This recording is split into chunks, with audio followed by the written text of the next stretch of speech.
Hello, everyone. Today is Thursday, October 30th, 2025, and I have a message for you. If you don't know me, I'm your mystic messenger, Dr. Christina, intuitive healing guide and author. Welcome to my daily messages to help you better navigate this collective evolution that we are experiencing. It's been pretty lovely here at Mount Shasta this week. Mount Shasta is one of the most spiritually charged places and is considered one of the 7 power centers on the planet. I posted a series of videos a while back regarding the sacred sites here. I hope you can check them out. So in my previous messages, I discussed that we have unprocessed emotional trauma, both large and small, that are stored within our bodies. However, our DNA also contains cellular memory from our ancestors, parents, and our past lives that reinforce our belief systems and compound our emotional experiences. Our emotions imprint experiences into memory as a way of learning. Traumas are coupled with intense emotional experiences and encoded in the brain, and then passed down to generations as to protect the lineage. For example, researchers have exposed rats to phobias that become apparent generations later. They have also subjected rats to famine, and the generations later, the rats showed signs of obesity because of an inborn fear of hunger. Based on this research, it is speculated that this also occurs in humans. Although this may serve a purpose in earlier years, this mechanism is no longer relevant or helpful. For example, famine is no longer a concern as it was for our ancestors. Therefore, it is no longer advantageous to hold the memories that may trigger our metabolisms or beliefs to hold on to weight. Addition to ancestral lineage, our parents' experiences heavily impact us subconsciously and can create conflicts and repeated patterns. It would be logical to assume that their beliefs, patterns, and traumas are even more impactful than ancestral information. If we are not mindful, we can even replay their patterns in our lives. Sometimes we get married or have children around the same time they did.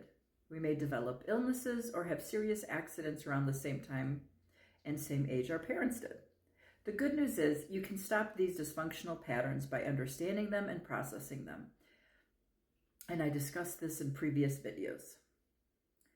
Even more profound is by processing the traumas from your ancestors and parents, not only are you helping yourself, but you are in essence helping the next generation and healing previous generations.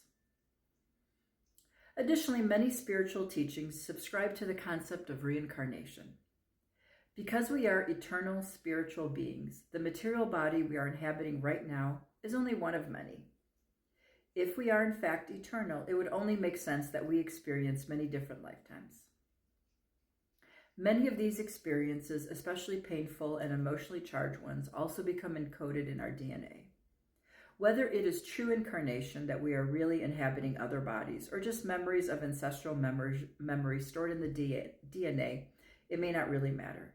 The important concept to understand is that we come into this lifetime with pre-programmed information that's stored in our genetic material, such as emotional memories of death, loss, suffering, love, and so many other different experiences.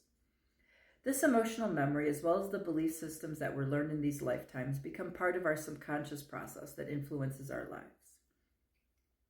For example, some of our phobias are rooted in past lives. If you drowned in a past life, you might have a fear of water, which can be processed through techniques such as regression hypnosis or neural emotional technique, as I mentioned previously in previous videos.